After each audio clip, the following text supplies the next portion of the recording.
They all laughed at the poor dishwasher, until I proved them wrong in a heart-stopping moment. I will never forget the day everything fell apart. My hands trembled as I stacked plates high, a pile of mismatched silverware scattered around me like lost dreams.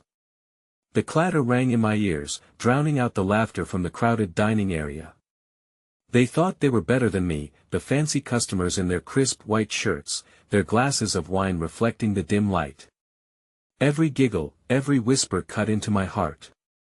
I was just the dishwasher, invisible to them, my existence reduced to soap bubbles and grease stains. But what they didn't know was that behind my tired eyes, I nursed a fire. Years of being pushed around, belittled, had made me resilient. My family needed me. Mom worked 2 jobs just to keep our heads above water. My little brother looked up to me, bright-eyed and hopeful. I was more than disposable, I was their hope. Suddenly, a loud crash echoed through the dining room. I glanced up. A tray of drinks toppled, shattering their moment of laughter. Neon-colored cocktails spilled across the floor, cascading like a waterfall of colors. Gasps filled the room.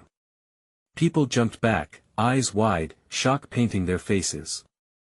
I stood frozen, heart racing. Should I help? Should I hide? Their laughter turned to fury, confusion hanging thick in the air. I wanted to run but knew I couldn't. Not this time. And then, amidst the chaos, I noticed the gleam of something shimmering beneath the shattered glass. I knelt down, breath hitching in my throat. It was a unique necklace, beautiful yet eerie, glinting like a star fallen from the sky. Something about it called to me, made my heart pound harder. Hands shaking, I reached out, but just as my fingers brushed against it, a snap echoed in the tension-filled room. My heart stopped, the laughter faded. Everyone turned to me, disbelief etched on their faces. In that moment, something shifted.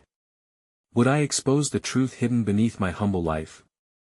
But just as I was about to make that choice, my phone buzzed in my back pocket, breaking the silence. I fumbled, breathless. A single message lit up the screen. Meet me by the back door. It's time to change everything.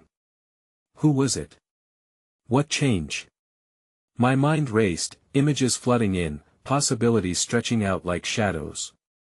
Hey, before we continue with this amazing story, I need to give you an important heads up. Many subscribers have reported that YouTube unsubscribed them without warning. Take a quick second to check the red button below to make sure you're still subscribed to the channel.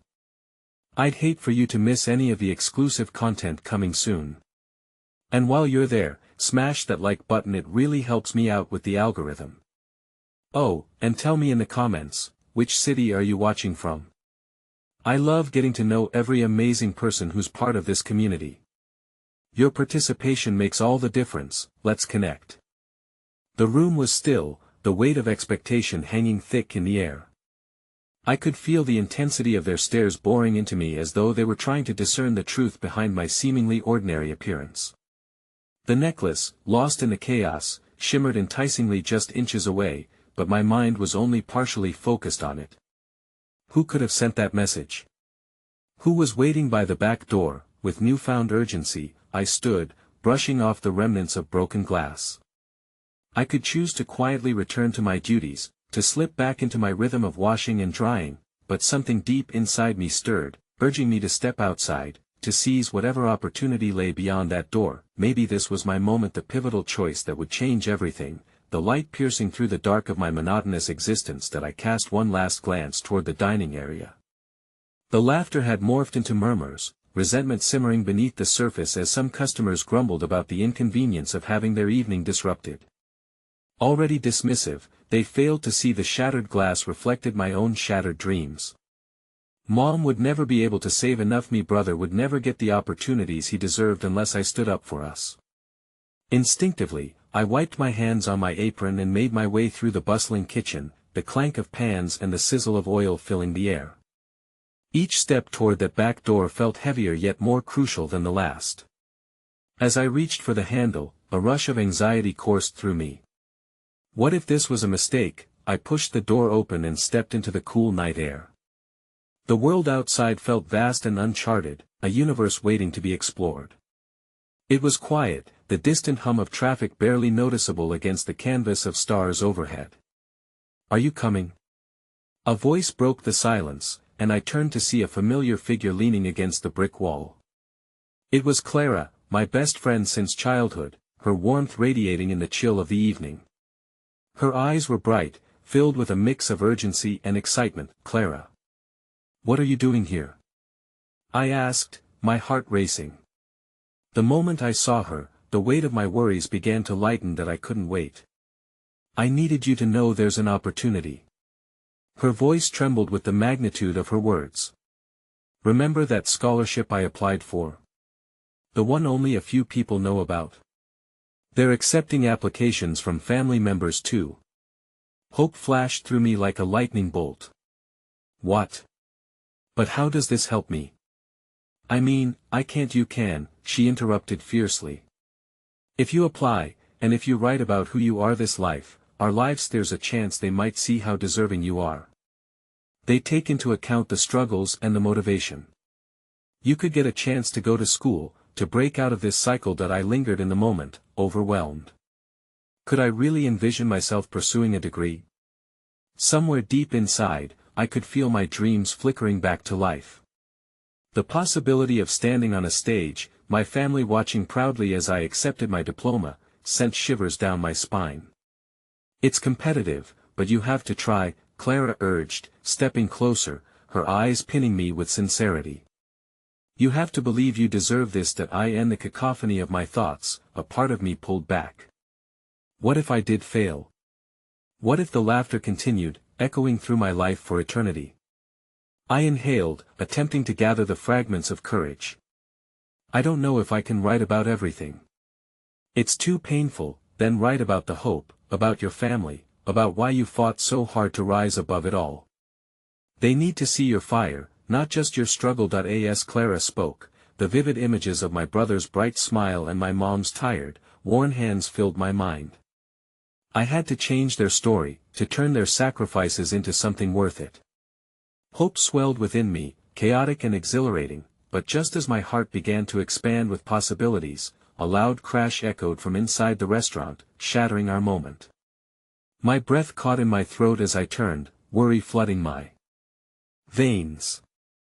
It sounded like something had fallen, something heavy. "Stay here," I told Clara, my voice laced with urgency. "I'll be right back." That I dashed back into the restaurant, straight into chaos.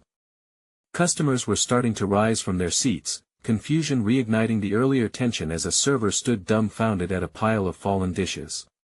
My heart raced, and just as I neared, movement caught my eye at a distance. A figure slipped through the crowd toward the exit, a black coat swirling behind them. Something flickered in their hand, a flash of the same shimmering necklace I had nearly grasped before. A jolt of recognition crashed over me, but there was no time to process. I had a choice to make, one that could change the trajectory of everything I had ever hoped for. Where was this mysterious figure going? More importantly, what did it mean for me and the possibilities I had just glimpsed? With adrenaline coursing through my veins, I took off after them, heart pounding, ready to face whatever truths lay ahead. The buzzing atmosphere of the restaurant felt like a cacophony of my fears as I pushed through the throng of startled patrons. The din was enveloping, voices rising in panic, the sound of utensils clattering to the floor, disarray seeping into the air. But I focused on the figure ahead, my heart pounding like a war drum, each beat urging me to push harder, to run faster. "Hey! Stop!" I yelled, my voice barely piercing through the chaos, but the figure, whoever they were, continued toward the exit, their strides long and purposeful. I was gaining ground as they neared the door, and every inch felt monumental. Frustration clawed. Why wouldn't they just stop and show their face? Just an instant of clarity to erase the doubts swirling inside me. When I finally reached the threshold, my breath snagged in my throat. The figure was on the cusp of disappearing into the night, but I was overcome with a sense of clarity that rooted me in place. It was the necklace, the very one that had felt so out of reach before. It shimmered like a beacon, searching for recognition in the dark. With a burst of adrenaline, I pushed through the door, stepping into the cool air once more, eyes trained on their retreating back. "Wait!" I cried again, feeling a twinge of desperation landing heavily in my chest. "Is that mine?" They stopped suddenly. The black coat seemed to ripple as they turned, revealing a face cast in shadows, eyes glinting like polished stones. "You shouldn't be here." The voice was low and gravelly, a stark contrast to the warmth I'd shared with Clara moments earlier. "Who are you? Why do you have my necklace?" My pulse quickened, the raw intensity of the moment overwhelming my senses that I found it. They took a step closer, the moonlight breaking through the clouds momentarily to illuminate their features. A flicker of recognition sparked someone I was familiar with but hadn't seen in years. "And you don't need this. You need to focus on bigger things." The starkness of the words stung, a visceral reminder that my life was cluttered with the echoes of shattered dreams.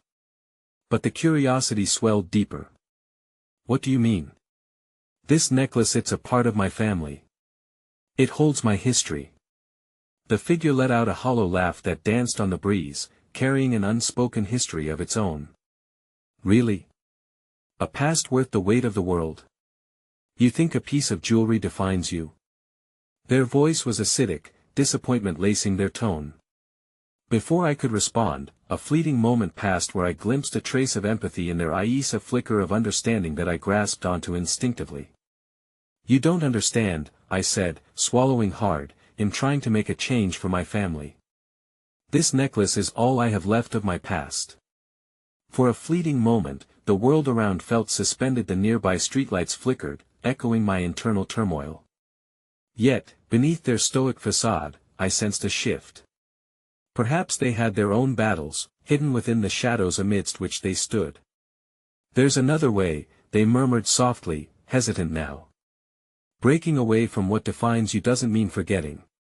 It means finding your own path." Just as clarity wove its way through my fear, a loud crash erupted from inside the restaurant, pulling us both back to reality.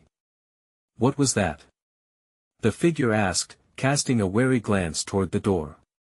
Without thinking, I turned back, the shouts of chaos visible through the glass now soot-stained by panic. "I have to help. They need me," but the figure's expression shifted to one of concern. "No, you don't belong there. Your fight lies elsewhere." They reached out, their hand brushing against my arm, sending a ripple of uncertainty through me. "If I don't help now, I'll lose everything," I responded fiercely, heart thudding in my chest. "This isn't just about me." "Then prove that you're worthy. Do you think they'll applaud you for a piece of necklace or your courage? Choose wisely." The urgency in their voice ignited something within me, juxtaposing my fear with the spark of determination forged by my recent dreams. That in a split second, I made my decision. I could still be that person who believed in possibility. I had to learn to wield my dreams fiercely. "Come with me," I said, my eyes locking onto the shadowy figure in front of me, grasping for an ally in a world of uncertainty. But before they could respond, the tension escalated further as the sound of shattering glass erupted once more intense this time, ripping through the air like a fierce storm. The figure glanced behind me, fear flashing across their features. "You really want to go back? You may not like what you find. Whatever happens, I will stand tall," I vowed, feeling every ounce of doubt dissolve. "I won't let them laugh at me anymore." With that final declaration, we rushed back inside, together but unsure of what we would find. The universe hung heavy with unformed possibilities, but one truth lingered: there would be no going back now. As my heart raced with each step into chaos, I couldn't escape the fear that loomed, whispering doubts that continued to claw at my resolve. Then, a shattering realization struck. A stunned silence blanketed the room. I locked eyes with Clara, standing just beyond a fallen table, her expression shifting to one of shock, mirroring the look of disbelief mingled with pure terror. It was then that I saw Hima, figure I hadn't anticipated, me brother, standing frozen in the midst of the wreckage, clutching my lost necklace, his innocent eyes a reflection of vulnerability layered on top of immense courage. "Please, don't be angry," he cried out, and I felt my heart plummet, fears coiling tightly around my chest. What had I done? In trying to conquer my own battles, had I inadvertently put him in harm's way too? The realization struck hard. Everything I fought for was at risk of crumbling in front of my eyes. I took a step forward. But the world around me felt as though it was unraveling, doubt flooding my mind. What awaited us in this storm was a moment far beyond laughter. It was a revelation, a sudden reminder that my journey, fraught with danger, had only just begun. And there I stood, suspended between fear and hope, facing what could prove to be the pivotal moment of our lives. The tension in the restaurant clung to me like a second skin, suffocating in its weight. Clara's eyes pierced through the chaos, searching not just for an explanation but for reassurance. My brother, standing there clutching the necklace as if it were a lifeline, looked small in the debris of shattered dreams and broken trust. "Isaac, what are you doing here?" My voice came out sharper than intended, laced with desperation and panic. "Tu just wanted to help," he stammered, adrenaline clashing with his innocence as he stood defensively, holding the necklace close. "I saw everything fall apart. I didn't mean to. I just thought you needed this." But the truth weighed heavier than the tumult around us. The necklace, once a symbol of connection to my family, now felt like a delicate thread unraveling beneath the pressure of our shared struggles. How could I explain that in my quest for validation, I might have put him in danger? "You shouldn't be here. It's not safe." My voice cracked, and for a moment, all sounds faded into the background except for the rhythmic thudding of doubt in my chest. Clara stepped forward, urgency replacing the shock. "Isaac, sweetheart, let us help you. You need to step away from here. It's not okay." She reached out gently, yearning to create a barrier between him and the danger that lurked just beyond the noise, but my brother shook his head, defiance igniting a flicker of bravery in his youthful gaze. "No, I want to be strong like you, Isa. I want to stand with you."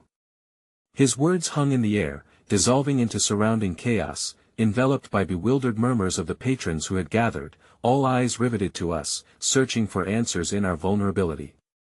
The figure beside me, lost in the layers of shadow and light, watched silently, their expression unreadable. But I felt their presence as a grounding force, nudging me to see beyond fear. It was not just about my journey anymore, it was about everything the people I loved believed I could become. "Look, Isaac," I began, but the tremor of uncertainty laced my voice. What if I wasn't worthy of that strength? What if my choices hurt those I held dear? "You need to go home. Please." A loud crash erupted again, this time from the kitchen, pulling my focus away from my brother. The figure beside me stiffened, glancing toward the back, sensing the impending chaos that would surely follow. "Enough. You'll never be more than what you are." A voice cut through the air, familiar yet twisted in anger. My heart skipped as I recognized it. Jason, the restaurant manager, his face marred with rage. He strode into the dining area, surveying the disarray as if he were assessing a battlefield. "This is all your fault." He flung his arm in my direction, and my breath hitched as the weight of his accusation slammed against me. "You couldn't even keep the family heirloom safe. Just look at the mess you brought here." Something ignited inside me, rising from the ashes of years spent shrinking beneath his reproach. "Stop!" I called out, surprised by the strength fueling my words. "This isn't about the necklace or who's to blame. It's about recognizing that we all matter. Everyone deserves a chance, even if the world doesn't see it right now," Jason scoffed, advancing toward me. But the true weight of his challenge wasn't just in words. His presence ignited the flames of insecurity that flickered dangerously close to consuming me whole. "You think standing up makes you special? You're all only here because of what you inherited. That's not strength, that's just living off the past." A chorus of whispers erupted around us, voices laced with judgment and disbelief. I felt the eyes of strangers turning to me, witnessing what felt like a pure, inescapable vulnerability. Seconds stretched into what felt like hours as I locked eyes on my brother, willing him to understand that everything I'd fought for had ignited in this moment. My battle didn't end with what I wore on a chain around my neck, and as I opened my mouth, ready to confront Jason and reclaim my voice, it was Clara who broke the silence next to me. "And what have you done to build your own path, Jason?" she challenged, stepping forward, her strength shining beneath layers of fear. How many lives have you tried to diminish to boost your own? It's time we stop allowing our pasts to define who we're meant to become. The shift was palpable, the air thickening with fledgling solidarity, defiance sparking like electricity in the tension-filled room. As patrons began murmuring in agreement, the dynamic shifted, with Jason left stumbling back at a loss, unable to grasp the collective power pooling within us. But in that moment of awakening, a new figure emerged from the shadows, someone I'd never expected to see alive in this chaos, someone whose existence sent shivers of dread racing down my spine. No more pretending. A familiar voice rang out, jarring me from my confrontation and pulling my attention toward the entrance. Standing there was Mara, the ghost of my past, the estranged friend whose departure had splintered my world, now alive in the midst of uncertainty. Mara, I breathlessly uttered, the air thick with unasked questions and buried regrets. Her fierce gaze matched my own, two souls set against the backdrop of shared shadows as she whispered, I can help you find who you really are. But in that declaration hung the weight of everything yet unsaid, a backdrop of emotions trapped beneath fraying threads. I could feel the ripple of past choices resonating around us, a fierce storm waiting to burst, and just like that, the contours of my reality twisted once more, opening up a chasm of uncertainty, while whispers of hope lingered tantalizingly close, begging for acknowledgement. Everything I fought to protect stood heavy on the precipice of change. Yet I couldn't shake the feeling that this revelation would pull the threads of my life tighter, unraveling truths better left hidden. The moment crackled with potential, and beneath the battling forces of my heart, a new fight awaited, one that could redefine everything and shift the balance in unforeseen ways.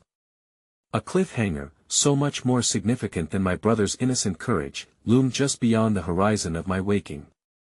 Would we fight through the shadows together, or would we all fade into laughter and whispers, lost in the storm? The laughter echoed harshly off the walls of the restaurant, a cruel serenade that swallowed my words before they could even be formed. It shifted, pulling at the seams of my composure, while each chuckle sliced deeper than the last, tethering the memories of my failures tightly around my heart. I felt like a wounded animal, exposed and desperate as I searched the faces in the crowd for even a flicker of compassion. Mara's presence had been a flame against the chill, but it quickly became apparent that it wasn't the warmth I needed. I craved validation. I needed to know that the risk I took by standing up against Jason had been worthwhile. But as I scanned the audience, I noticed not just the disbelief in their eyes but the emotions tumbling beneath the surface: fear, sadness, regret, familiar feelings I had once believed were mine alone. Is this how it ends? I thought, grappling with the suffocating weight of it all. My thoughts spiraled, a whirlwind of regret and confusion, culminating in a crescendo of doubt.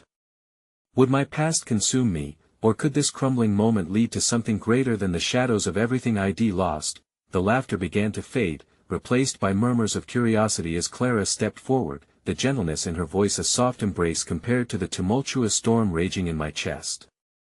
Everyone here knows what it's like to feel small, Jason. To be underestimated. But if we all allow you to dictate our worth, then we'll all be lost in your shadows. With every word, I found a breath, a steady beat replacing the frenzied thumping of my heart. Behind her stood Isaac, drawing strength from Clara's defiance. He locked eyes with me, a tether that urged me to push down my fears. You taught me to be brave, Isa, he whispered, and my heart cracked open a little more, and then just as I thought hope might take root and blossom, I felt Mara's presence shift beside me. You are not defined by the heirloom or its history, Isaac. You are defined by your choices. You are unique and powerful. Her gaze pierced through the layers of self-doubt I had allowed to wrap around me like chains. Everything feels stuck, I managed to croak, battling back the tide of raw emotion threatening to spill uncontrollably. I can't escape my past, and I have done nothing to change it. Jason's demeanor twisted, his scowl deepening. Yet, as he lurched forward, it wasn't anger that fueled his advance but something else entirely: fear. You think you can just stand there and preach to me? His words were a desperate plea masked as a challenge. What makes you think you deserve to lead when you haven't even led yourself? I haven't led myself, I admitted, my voice gaining clarity, resonating so clearly I could hear the affirmations within myself for the first time. But maybe that's what this all is, a chance to rise above the shadows. With a nod, I held Mara's gaze, the boundary between us dissolving as we became a unit forged from shared histories. Her unexpected reappearance poured fuel on the smoldering embers of my hope, igniting something within me. Together, we could confront this storm. And then came a voice from deep within the restaurant, a voice that sent a shiver racing down my spine. "How dare you speak of strength?" It was a fragile, quivering sound that managed to cut through the atmosphere. Everyone turned, their attention shifting as the dishwasher, an overlooked man drowning in his own quiet despair, stood up in protest. "I never wanted much," he continued, each word igniting a collective gasp. "Just some respect, a chance to be seen. But you," he pointed toward us, anger quaking beneath his humility, "you try to rise while stepping on those who struggle below. We pursue dreams, yet we forget the hearts entangled in the hard labor that propels us forward." A hush fell, the crowd absorbing his vulnerability, an unexpected spotlight that shifted focus onto another struggle interlaced with mine. For that brief moment, the battlefield transformed, all minds were drawn together in shared pain and aspiration. The dishwasher glanced at me, his eyes wide with recognition. And I felt the hot rush of understanding descend upon me. He wasn't just advocating for himself, he was pleading for everyone overlooked beneath the weight of others' ambitions. Suddenly, I realized how many were standing in my corner, how many hearts had worn their sacrifices in silence, and how interconnected we all were within the frailty of our shared journeys. But Jason was still there, anger boiling over, and with fierce determination, he addressed the dishwasher. "And what will you do when your dreams are dashed? When your worth is questioned by people who have nothing to offer?" In that suspended atmosphere, something shifted. One single voice of kindness emerged from the crowd, a local artist, one who had been reviled in his own right, raised a hand high and spoke. "We lift each other up. We breathe life into each other's dreams. We must choose to empower, not diminish." Each word resonated deeper within my chest, igniting a fire of solidarity among those present. With that encouragement flowing through me, I realized the power of responding to Jason not with anger but with undeniable compassion. Together, I articulated slowly, "We can reclaim what we've lost. Every single one of us deserves that chance. It doesn't matter if the world tries to define us through our failures or our scars, we can become much more. Every person that stands here has a story worth sharing. We can build a brighter tomorrow." But just as the words spilled forth, a piercing shrill echoed through the restaurant, drowning out the burgeoning hope. The lights flickered, and all at once, the fragile web of solidarity seemed to quake. The bold connection we were forging cracked under the weight of an unseen force. All eyes shot towards the entrance. A figure emerged, clad in dark clothes, a glint of metal flashing as they slowly stepped into the light. My heart dropped in fear and dread.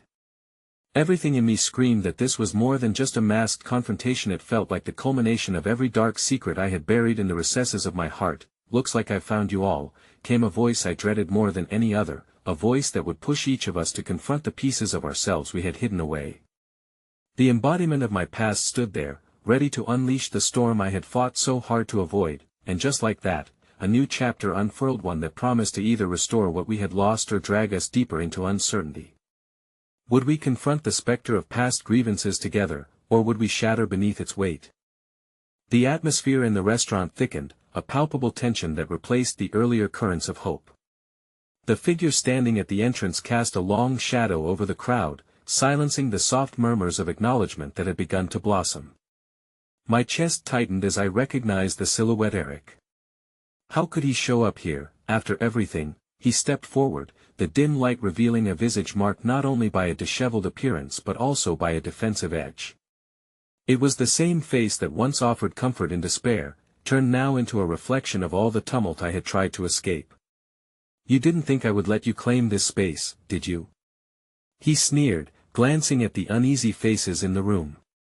My heart raced, and I glanced quickly around the tables, searching for a glimmer of reassurance among the patrons that had earlier leaned toward solidarity. Clara and Isaac stood steadfast, a wall of resolve against the invasive cunning that Eric exuded. But I could feel everyone's collective breath hitch, a reminder that not all wounds heal quickly. "This isn't your stage, Eric," I managed, pushing my voice through the threat lingering in the air. You have no right to intrude on this moment. He laughed, a low, mocking sound that echoed between the walls like a waveform of latent bitterness. You think you've changed? You think your little uprising here makes a difference? He gestured to the crowd, a sarcastic sweep that encompassed both the dishwasher and the patrons who were daring to stand beside him. You're still the same scared child wishing to be rescued. Every word he spoke was poison injected directly into my veins, fanning the flames of doubt that I thought had been extinguished. I felt the weight of his gaze, and for a moment, the memories crashed over me, a cycle of abandonment and guilt, moments where I failed to rise when he needed me. Look at them. They all laughed at you once, will they still stand with you now? His eyes darted around the room as if to gather support for his claim, seeking to sow discord among the fragile bonds we had begun to weave, but then, something unexpected happened. The dishwasher, the quiet man who had so boldly spoken his truth earlier, took a step forward. His trembling hands echoed the quiet strength of his voice as he found courage anew. You don't get to decide who deserves respect. We lift each other up, and you're not the one to weigh our worth. My heart swelled with an unfamiliar warmth as the dishwasher stand imbued courage in others. Clara stepped up beside him, her voice unwavering. We're here for each other, Eric. It's not about what you did to us, it's about what we choose to become together despite it. Jason, eyeing the situation with calculated glee, dared to add fuel to the fire. You have to know what's at stake if you don't join him, right? The risk of being forgotten again, discarded like yesterday's news. His sneering grin fanned the embers of fear, but in the heart of that darkness, I also saw the flicker of something else: defiance. That I am tired of living in the spaces you create. I shouted, each word straining against the palpable fear that clawed at my throat. You can't keep me trapped in yesterday's narratives. I'm not alone anymore because we stand together. We can rewrite this story because together, we are greater than the ghosts of our past. The crowd responded, murmurs of agreement rippling through like a gentle wave. It felt surreal. There was a pulse of unity that began to beat in solidarity against the harsh force of Eric's presence. But amid that collective courage, I felt a sliver of uncertainty cut through, but Eric's laughter returned, harsh and jagged. You think you're powerful now? You can't even face the darkness alone. You still can't be your own savior. He pointed directly at me, a furious accusation cloaked in mockery. Look at you. Begging for validation, leaning on these people. At his words, an echo of doubt struck. Was I leaning too much? Had I created a crutch out of their kindness? In my moment of vulnerability, I glanced around, searching for the reassurances I needed, but the walls suddenly felt closing, as if trapping me in my confusion and hesitations. But then the voice of the local artist rose again, cutting through the air. Strength doesn't come from solitude, it comes from knowing you are not alone. And that power lies in the stories we share. His words enveloped us like a loving cloak, igniting warmth in the frigid room. In that instant, I remembered the compassion I had offered others, the stories we had built together. My choices had always led me back to that truth: connections could heal wounds deeper than any bruise. I took a deep breath, welcoming the fear, and decided to confront my deepest insecurities head-on. Together, we can face the darkness, I said, my voice trembling yet strong. We can carry each other's burdens, we will not be diminished by the past. We will rise. But just as I breathed in the hope spiraling through the room, Eric's expression morphed into something darker. You think you found solidarity? His tone dripped with malice. You have no idea what I'm capable of. What I'm ready to unleash. If you want to play this game, be prepared for the consequences. In that moment, horror swept over me as his hand shifted slightly, revealing what lay hidden beneath his jacket: the glint of something menacing, something that made me realize this was no simple confrontation. It was a direct declaration of war against everything I had dared to believe in. Tension electrified the air, an unseen force threatening to unravel what had sparked anew within us. The mounting fear surged through the gathering, eyes widened, breaths quickened. Would I have the strength to stand firm as storms rolled into our lives? Or would the past consume us all? The reality settled heavily upon me, cloaked in uncertainty and darkness. In the electric silence that followed Eric's revelation, Time seemed to stretch infinitely, an invisible thread hung taut between past fears and present resolve. The room pulsed with unspoken emotions, an exquisite balance of defiance and dread, yet I sensed the shift. The fragile bond we had fostered was stronger than the shadows lurking outside. "Stay back!" I called out suddenly, my voice firm, even as adrenaline surged through my veins. Instinctively, the crowd took a half-step back, shielding themselves as if to shield me from whatever malevolence Eric threatened to unleash. Clara instinctively reached for my hand, her grip a lifeline. Eric's eyes narrowed, and I could see the gears turning behind them, his mind calculating the weight of his next move. "Are you ready to lose everything? After all, they might laugh at this new you once I remind them who you really are." His daring laughter reverberated across the room, a cacophony designed to provoke, but the dishwasher whose identity was now somehow entwined with my own stepped forward once more. "And who you are is no power, Eric. You are just a bully grasping at the darkness others have already fled from." There was a steely conviction in his voice, bolstered by a growing unity among the crowd. I specialized in the art of retreating, but now, surrounded by voices embodying both valor and vulnerability, I felt the winds shift.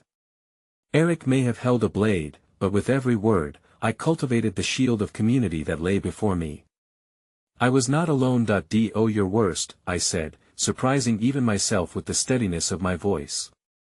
"Do your worst, but understand something this time, you won't break us." For a fleeting moment, I saw his bravado flicker a crack in the facade, perhaps. It was as if he had tasted a glimmer of doubt. Then, in a heart-stopping blur, he lunged, the weapon glinting toward me with a terrifying clarity. A collective gasp echoed throughout the restaurant, but to my surprise, Clara leapt forward, using her own body as a shield. "No!" she screamed, the rawness in her voice reverberating like a silent alarm. In that instant, time shattered into fragments. I lunged after her, which caught Eric momentarily off guard.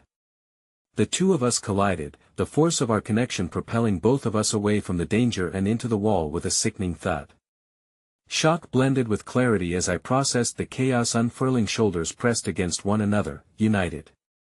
Eric lost his balance, his rage erupting into confusion, and I seized the opportunity, surging back up.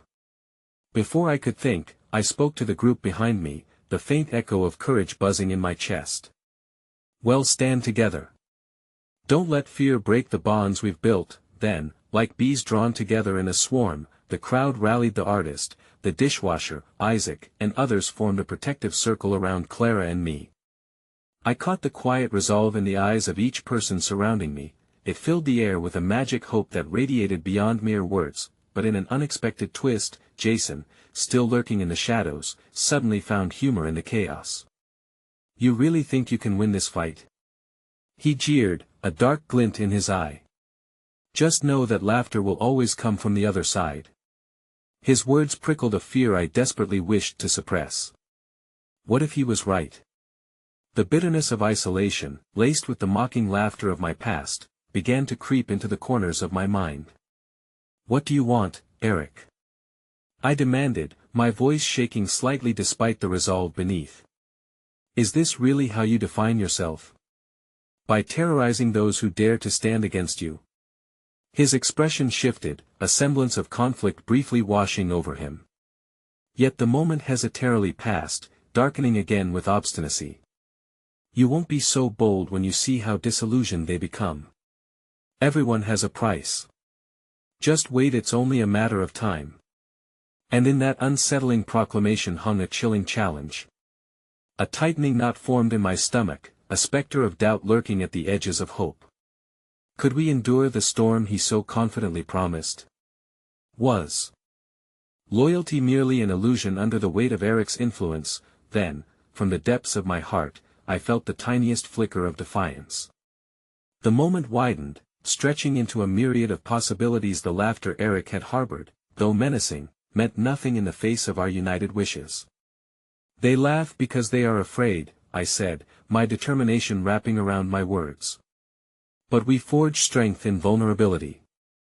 I have learned that love prevails over fear, and there's nothing you can do that will change that truth." the chandelier overhead faintly shimmered, catching every whisper of light as if celebrating our stand against Eric. In that instant, the shadows seemed to retreat, just a little. But even as our courage converged into a protective barrier, Eric's eyes simmered with something darker, a wounded animal whose rage could boil over at any moment. As fear danced along the edges of our brave circle, a stunning revelation washed over me like a cold splash of water. What if Jason transformed, not through the laughter he wielded, but by the vulnerability we shared? Was he indeed part of something larger, an ally waiting to understand? Just then, a loud crash rang through the air as Eric turned, momentarily distracted by the noise that reverberated across the restaurant, a glass shattering, perhaps. My heart raced anew, pulse quickening with the promise of impending chaos. And beneath that uncertainty, a strand of hope tugged at my resolve. What if we really could overcome this together? Yet as Eric's eyes locked on me once more, a challenge glinting more violently than before, I could not shake the question that lingered dangerously in the air. What price would we pay to protect this newfound bond? We were no longer trapped only by our past, but now bound to a future drenched in peril, and danger lurked in every flicker of laughter. And then, unexpectedly, as onlookers murmured in confusion and horror, I caught Clara's eye and saw something resonate between us, the strength that arises from sharing our burdens, igniting a spark to scramble the darkness. We could meet Eric's chaos with our promise of kinship, but would that be enough? The air was electric with tension, a raw current binding us together in a way that was almost palpable. I could feel Clara's heart beating in tandem with my own, our shared determination pulsing like a beacon of hope among the disarray. As the shards of broken glass glistened like lost dreams on the floor, I sensed that we were standing at a crossroads, a moment ripe with a choice between darkness and light. Eric had regained his composure, though I could still see the wild glint in his eyes, a cornered predator desperate for dominance. "You think this little display of bravery means something?" he sneered, his voice drumming against the walls of our resolve. "Loyalty can crack just as easily as that glass on the floor. Watch as they turn against you, one by one." That I felt that knot in my stomach tighten once more, his words a chilling whisper of doubt. What if he was right? What if trust, so precariously built over countless late-night talks and shared laughter, would dissolve under the pressure of confrontation? In that tempest of uncertainty, a wave of small voices surged forward from the crowd. "We're not afraid of you, Eric," shouted a young artist, his paint-stained shirt a testament to his creativity and bravery. Another voice chimed in, steady and resolute, "Fear has no place in our hearts." One by one, their affirmations laid the bricks for our bridge back towards hope, a tapestry adorned with a stubborn defiance. Taking a deep breath, I stepped forward, raising my hand in a silent plea for unity. "Let's show him what it means to stand together. We're about fighting for each other, not against each other." The collective spirit in the room shifted like a wind of change, each member of our makeshift family rallying against the encroaching shadows. But still, Eric's unyielding grin clawed at my resolve, taunting like a thundercloud overhead. "And when the pressure builds, who will be there by your side? Will you experience the sweet release of betrayal? Or will you drown in their laughter when they turn their backs on you?" Just as the weight of those ominous words threatened to pour concrete on our fragile hope, Jason stepped into the light, a figure now transformed under the scrutiny of our turmoil. "Is that what you want, Eric? To cultivate fear and watch us break? Because the only thing you will achieve is to watch us grow stronger." His voice cut through the tension like a bright sword, and I felt a flicker of something, a sense of solidarity woven through his words. Eric recoiled as if struck, momentarily disarmed by Jason's unexpected valor. It was a feeble victory, but I could feel the air shift, the crowd inhaling courage as if a dam had cracked open. "You don't own us," I echoed, heart racing. "Our spirits cannot be broken by your malice. We are more than your past affiliations." A throaty laugh erupted from Jason as he glanced at Eric. "You do remember, don't you? We thrive on art, friendship, and resilience. Yours is a flame destined to flicker and die in the wake of what we have built." My heart surged, buoyed by the sudden unity, and I turned to Clara, searching her eyes for that glimmer of hope I desperately needed to see reflected back at me. But just then, I caught sight of the waitress from the other side of the café, stood frozen, eyes wide, watching the scene unfold as if it were a tragic play that I in an unexpected display of bravery. She blinked back tears and stepped forward, her voice trembling yet fierce. I've seen it every day, the laughter and jokes at the expense of others. But we are not nameless specters in your shadows, Eric. You're outnumbered because we are here, real and unyielding. In that realization, another fissure cracked through Eric's facade. The shadows around him trembled, near to crumbling, and I seized the opportunity. See, Eric. You don't define us. Each of us brings our light here. We won't hide behind your darkness anymore. But before we could fully breathe in the weight of our collective strength, he lashed out in a fury, a storm of chaos laid bare. Maybe you're right. He roared, voice pregnant with threat. But when the storm comes, you'll wish you wore the raincoat I promised. Maybe you should take a moment to see what really lies ahead, and then, just as the cries of resilience began lifting us higher, the lights above us began to flicker ominously, plunging the room into an unsettling twilight. The laughter Eric longed to summon replaced the warmth of hope with an icy dread. What do you mean? I asked, the words leaving my lips with trepidation, my heart pounding as a realization struck like a sudden storm. A wicked smile spread on Eric's face, revealing his true motive, wrapping it in the shroud of Macaria revelation cloaked in impending doom.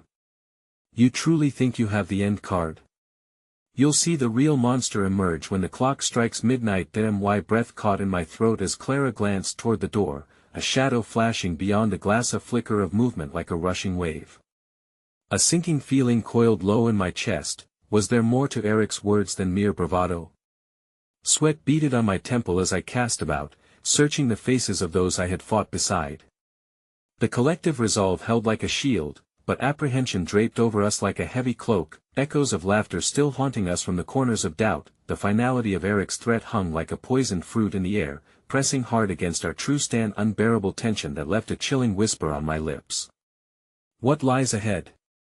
I murmured to Clara, heart racing, the words tangled in uncertainty, but before she could answer, the lights flickered violently, plunging us deeper into shadow, and like the murmur of distant thunder growing ever closer, I braced myself for the storm to come, one that would truly test the bonds we had forged in fire. What awaited us at midnight?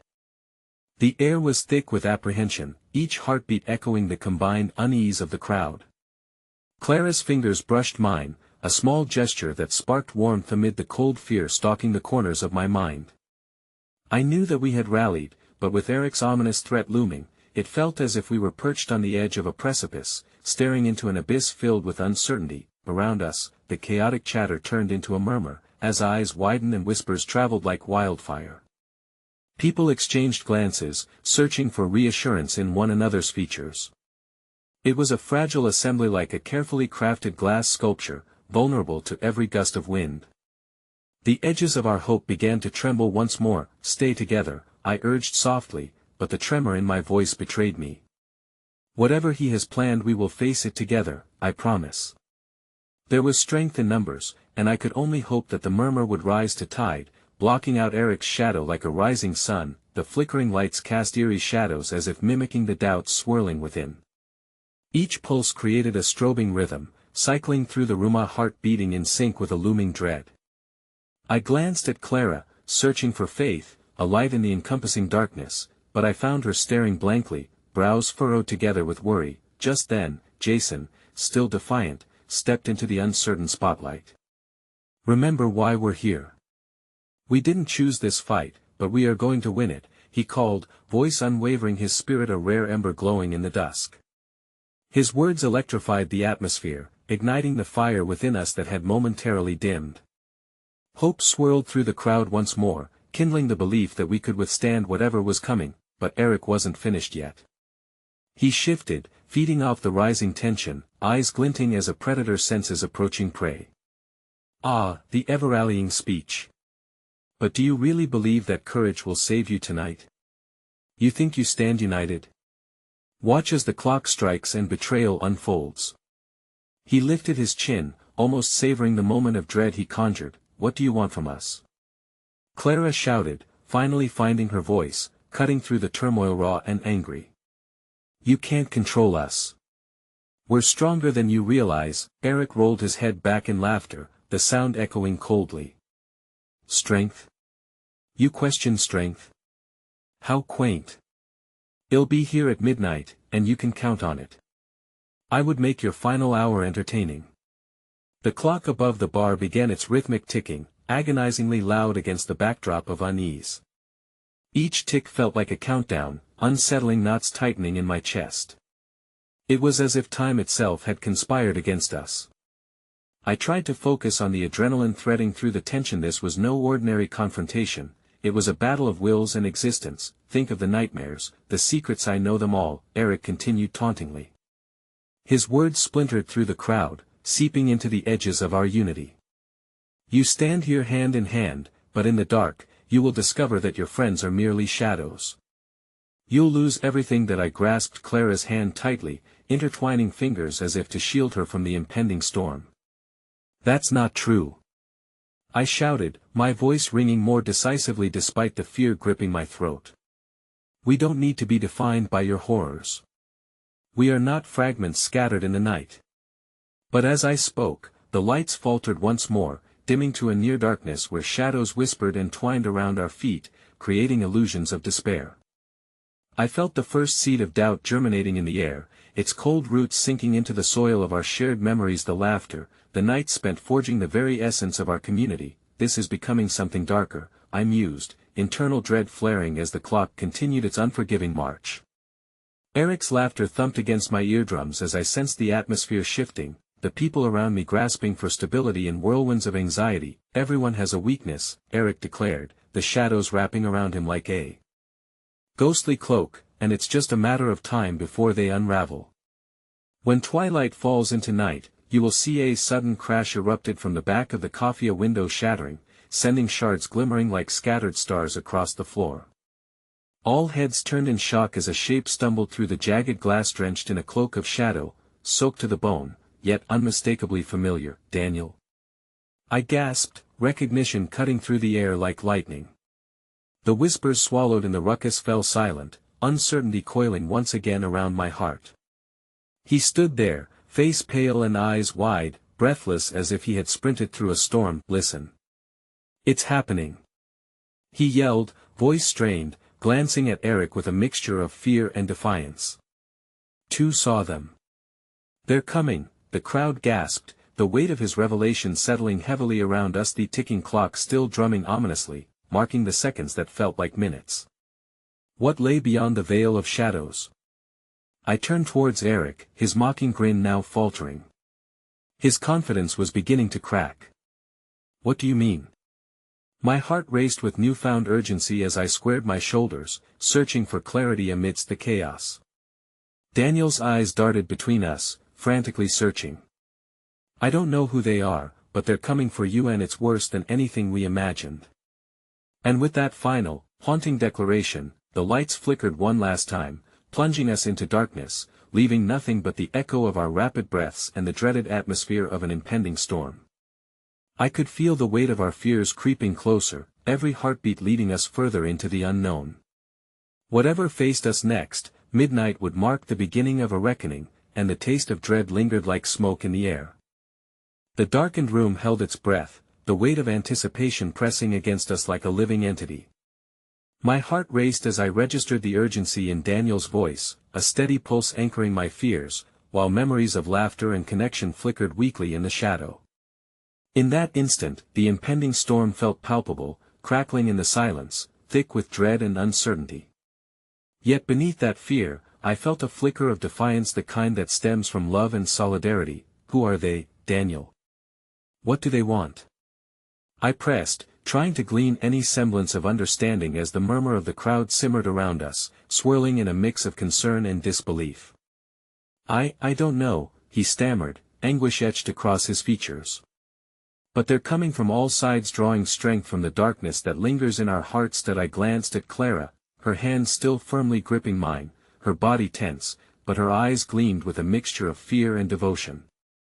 Could it be true? Were we really standing at the precipice of something larger than ourselves? Whatever they want, we won't let them take away what we've built, I asserted, voice trembling but resolute.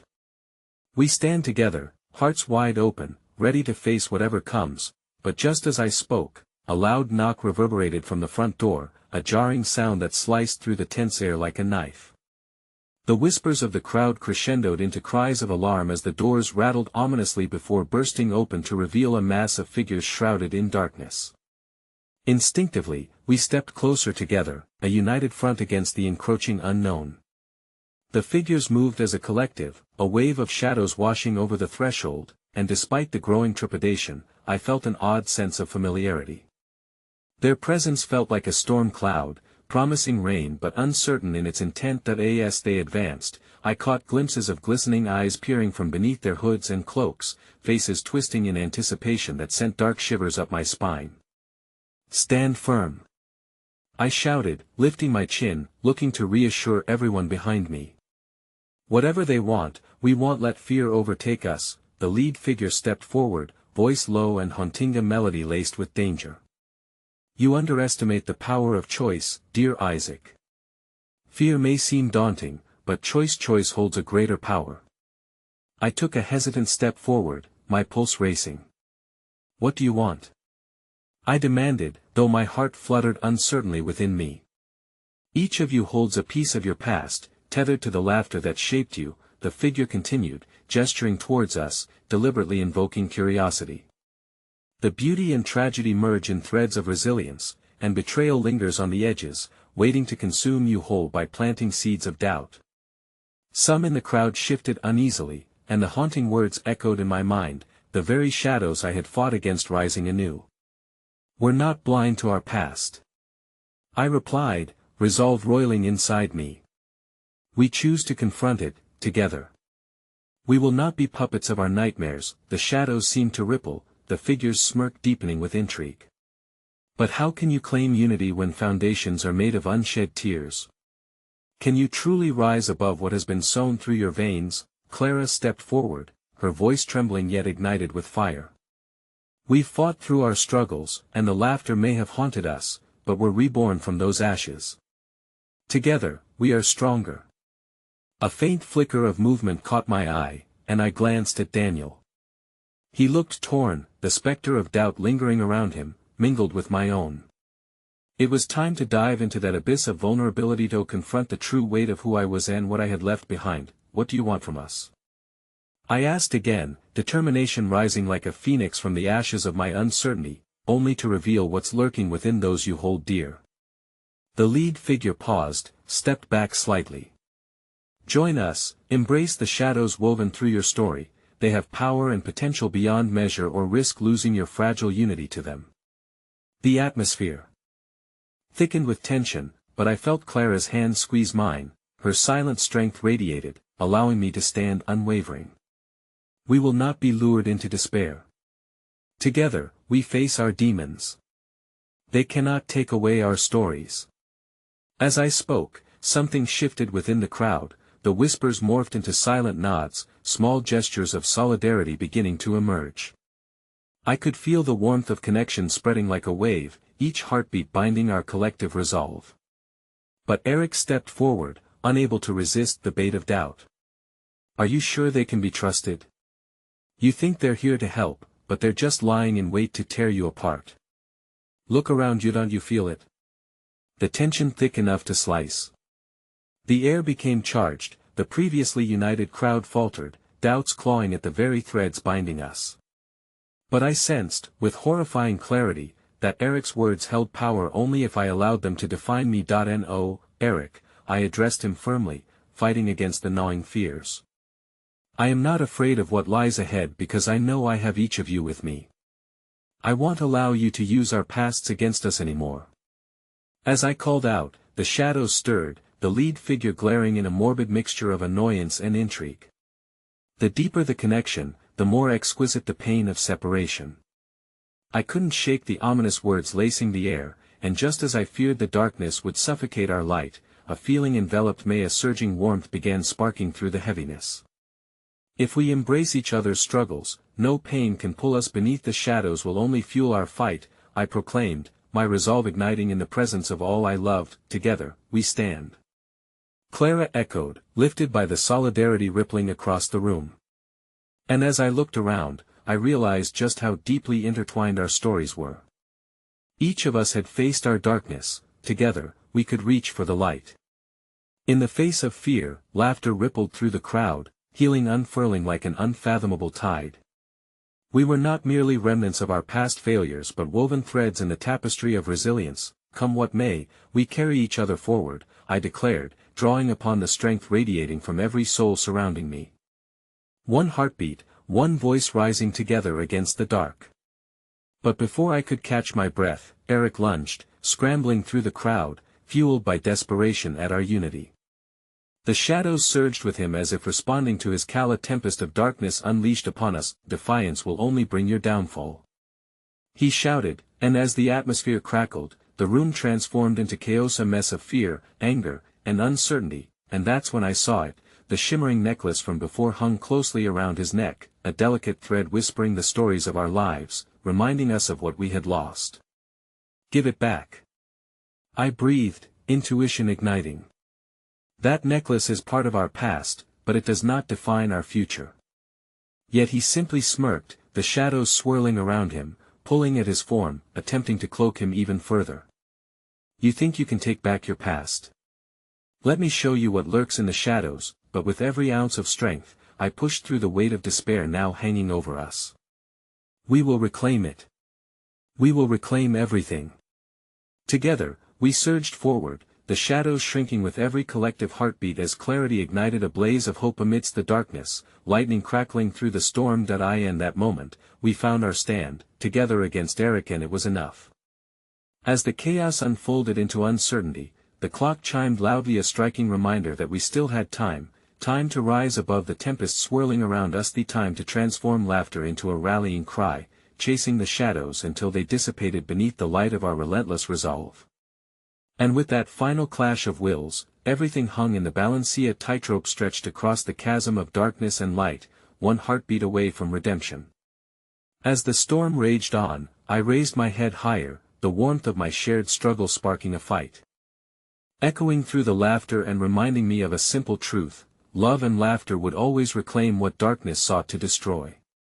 Together, we would become more than the shadows of our pasts. We would embrace the light of who we were meant to become, each laugh a step closer to freedom. We are not afraid. I declared, heart racing, determined to carve a place for us amidst the shadows. In the echo of my voice, the crowd rallied, no longer tethered by fear, but lifting each other up, our laughter intertwining in strength. No one can silence us. With spine-tingling determination, I stepped forward into the storm, prepared to face whatever came next, united in the unwavering belief that love would prevail. As the clock struck midnight, a heartbeat intertwined with laughter and resilience, a new dawn began to rise. And in that moment, I realized our collective courage, woven in strength and vulnerability, would always be our greatest weapon against the shadows that dared to take us down. Together, we were a force waiting to be reckoned with, ready to face whatever awaited us and brave enough to reclaim our stories. In a symphony of hope, darkness would bow, allowing the laughter of tomorrow to break free, a legacy of resilience woven through every soul present on that fateful night. And even amidst the uncertainty, love would lead us home.